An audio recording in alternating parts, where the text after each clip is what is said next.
Beautiful Tuesday, June 18th. Kyle's on the road in some beautiful little sound booth thing we're going to talk about. Maybe we won't talk about it. But we are talking about the fall of Fisker, Toyota's governance gamble, and wireless CarPlay. Everywhere I go, Generation 2. I don't know if it's the second gen, third gen, what gen it is. But it sounds like an awesome generation. It's a legit looking generation is what it is. That's exactly what it is. It's pretty awesome. We're going to talk about it. The show definitely has kind of this like we'll call it like a nice ramp. Like it's a little down at first, and then it just kind of like downer. Takes a little swing, you know. But it's a downer. But the downer parts of it, like, look, all good stories have a down part. Yeah, that's all there is to it.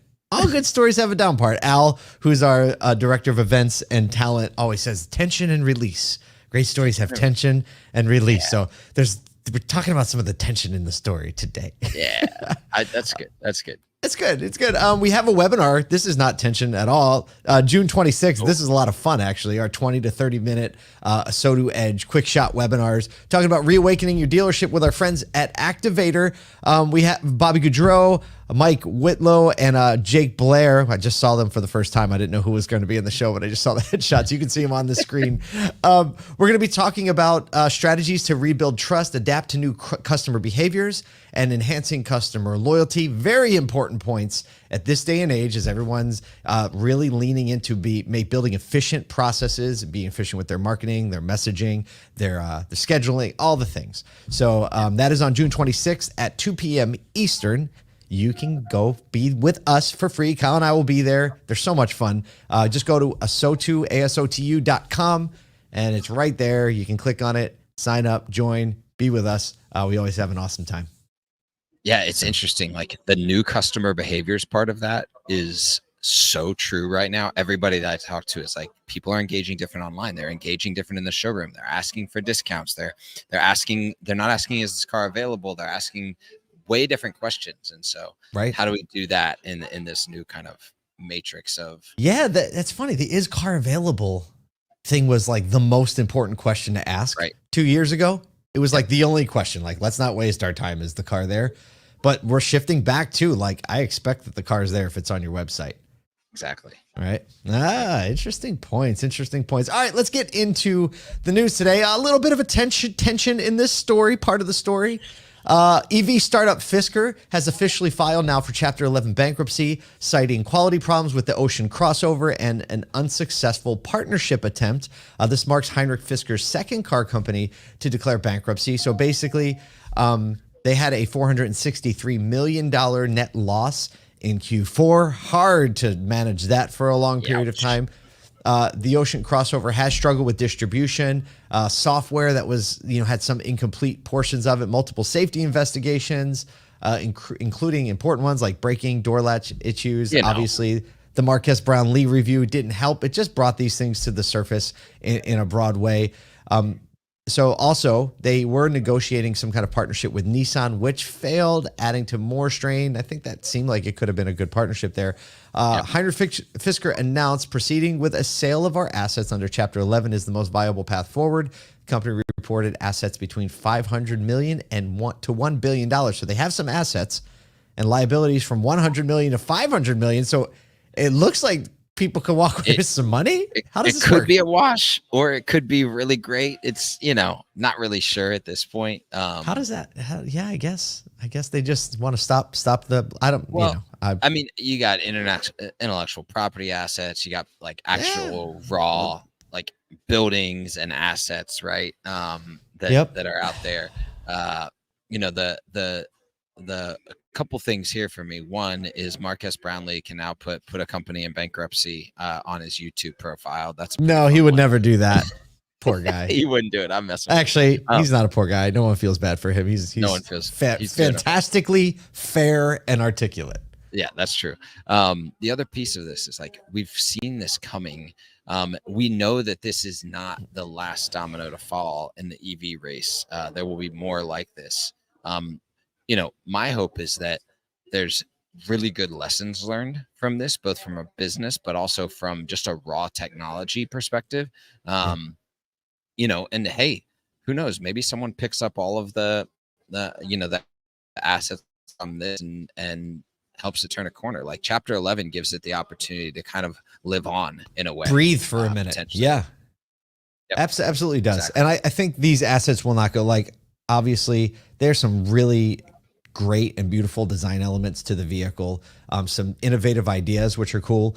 Even the solar roof, right? Something we haven't seen, like to see more of in EVs. And without a doubt, like this IP, this design language, these assets have value, right? There are technologies that have value. It'll be interesting. Unfortunately, though, their production at their Magna Stairs plant in Austria was halted in March. Big loss, a lot of job cuts. So, I think this is one of those reshuffling moments. And look, we're hoping for the best to come out of this, and hope for the best for the Fisker family. And I know, like, tension. The release will come, and good things will come of it. Yes, Brian Ortega, comment on the live stream. If you just listen, we do live stream every morning. Backwards hat day. Watch out now. Golly. Kyle and I have this thing when the hats are backwards. We were in a zone sometime. On and a Tuesday. Just realized I woke up before my alarm today. It was one of those days, where I'm just like, man, yes. I should get up. This is a sign I should just get up.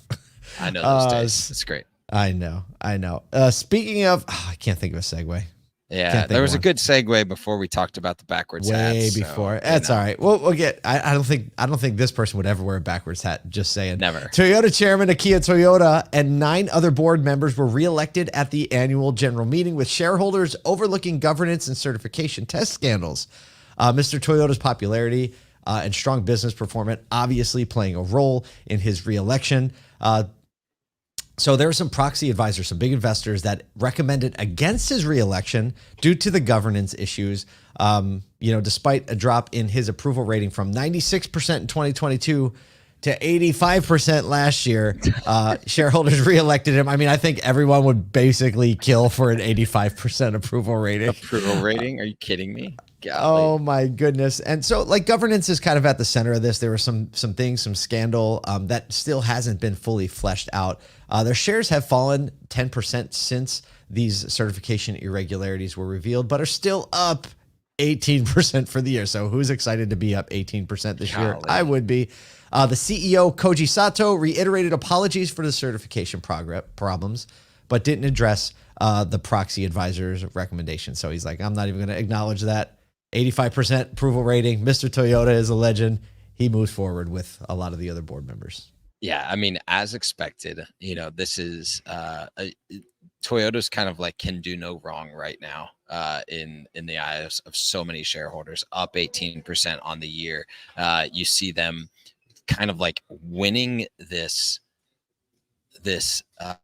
perceived race to EV by not having raced to it and not have put all of their, I mean, can you like right now as anyone in the Toyota camp just going, even if you were questioning what the pace was a year ago, you're now going, oh, I get it. I'm on board. I understand what you were doing. I'll sit back down. Right. I'll sit back down. Yeah. Like they have proven over and over again that they are the ones to watch for outside of Tesla, obviously, from just to go to like, but they have stayed the course. And I still think that they're going to win because they've taken the right approach at, and, we talked a couple of weeks ago about that joint project on the new engine with Subaru and Mazda. Like, they're doing some crazy things right now. That's what I'm calling for. Speaking of doing some crazy things right now. Stop. Segue. Time. This is good. So we know that our friends at GM may not care much about this, but Apple's next-gen CarPlay is set to work wirelessly and aims to unify the car's interface. Adoption is slow, though, in OEMs. Only Aston Martin and Porsche have stated that they are on board for have stated that they're on board for this because of a skepticism over kind of giving over the control of the entire dashboard to Apple. They did at the WWDC announce its next-gen CarPlay. They're focusing on that wireless-only connection, but the other big thing that kind of has manufacturers up in an uproar is it lacks. It's going to control things like the speedometer and climate control, which is all a wild new feel. Yeah. The Mercedes-Benz has already come out saying they have some skepticism, saying, hey, we want to control the cockpit interfaces, customer interactions. And And then, you have this question on like, if it's taking over that level of the car, like, is the connectivity going to be sound enough when you are taking over critical functions of a driver's awareness? Yeah, right. You're like speed, not just maps, but speed, backup cameras, safety sensors, all that stuff.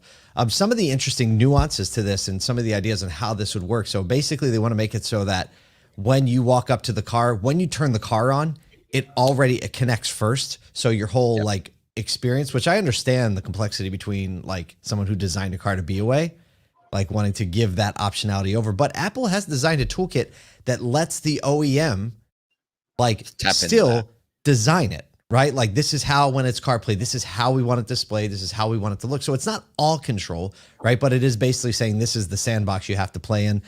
One suggestion was that there's like a physical hardware button that can toggle between the car system or CarPlay, right? Which makes a lot of sense. Either way, I mean, this innovation, you can always lean on Apple to innovate user experience. And I think it's very smart to lean on their expertise there to see how we can do it. We know that a deciding factor for a lot of people on whether or not they're buying a car, like what does it look like when I plug in my CarPlay? Go ahead. Well, and I mean, like the reality is if you look at the documentation around Apple's design system, their UI, their UX, their app store, their documentation for developers are some of the best in the world. And so it's probably actually easier for the developers on the manufacturer side to tap into that than developing a net new system if they were to really think about it, to go, hey, here's the controls. They already have a UI, they have an app store, they have connectivity, they have all the customers' data, all of that. We can tap into those endpoints and create a really, really unique user experience. And it doesn't have to feel like everyone else's because you get to own the app experience. It's like Instacart and Uber apps don't feel the same. They're both in the Apple platform. They both hit the same endpoints, but they feel unique, right? And that's I wonder how this is going to come together.